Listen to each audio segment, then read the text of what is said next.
Boxing అన్న జీవితం రాయడానికి చాలా చోట్ల తిరిగాను.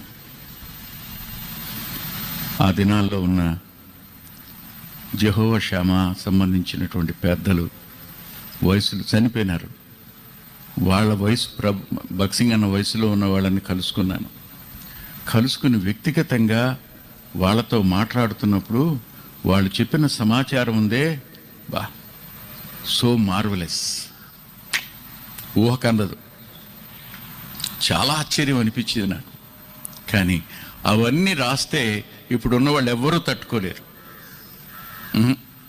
ఇప్పుడున్న వాళ్ళు ఎవ్వరికీ గిట్టదు కూడాను. ఒక మాట చెప్తాను. యెహోషామ తీసుకున్నారు. ఓ రోజున తెల్లవారుజామున బాక్సింగ్ అన్న ప్రేయర్ చేసుకుని మెట్లు దిగుతున్నాడు. మెట్లు దిగుతుంటే ఒక ఆమె, హర్ నేమ్ ఇస్ మేరీ, ఆమె ఏడుస్తుందంట.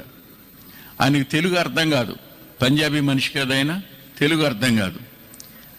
ఆమె రక్షించబడిన తెలుగు ఆమె ఏడుస్తూ ఏముందో తెలుసా? ఆమె మధ్యలో గుంటూరు, ప్రభువా గుంటూరు అంటుందంట. గుంటూరు అనే ఊరుందని తెలిసి ఈయనకి రెండో రోజు తెల్లవారుజామున మళ్ళీ మెట్లు దిగుతున్నాడు ఆయన. ఆమె ప్రార్థనలో, ప్రభువా బాక్సింగ్ అనని గుంటూరు తీసుకెళ్ళవా ప్రభువా. క్రైస్తవులు చాలామంది ఉన్నారు, వాళ్ళందరూ అపరాధాల చేత పాపాల చేత చచ్చిన పరిస్థితుల్లో ఉన్నారు, బ్రతికినోళ్ళు లేరు ప్రభువా అని ఏడుస్తుందంట. She weeping, she crying.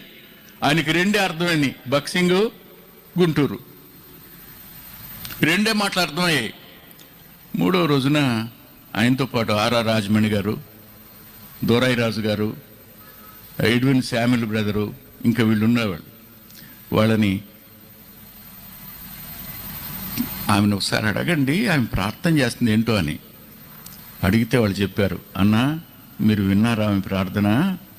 ఆమె గుంటూరుకు మీరు వచ్చి సువార్త ప్రకటిస్తే బాగుండని ఎప్పటి నుంచో ప్రార్థన చేస్తుందంట అన్నయ్య అని.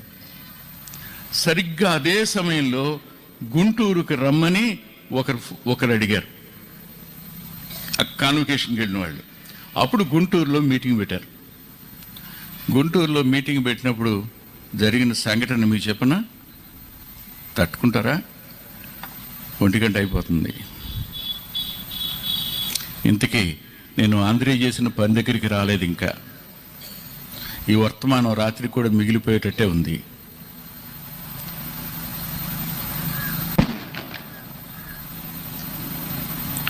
గుంటూరులో ఓ క్రిస్టియన్ అతను తహసీల్దారు.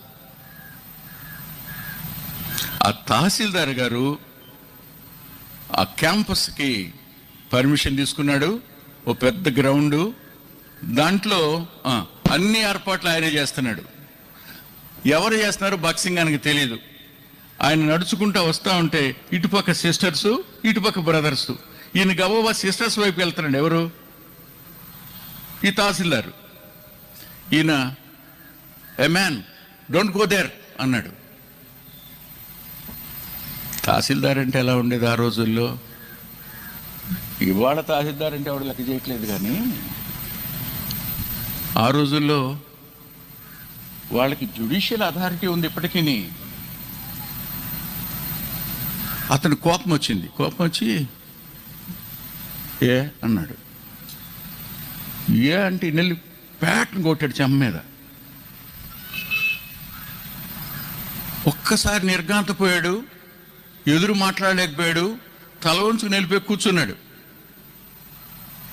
కాన్వకేషన్ స్టార్ట్ అయింది. వాక్యం చెప్పడం మొదలుపెట్టాడు.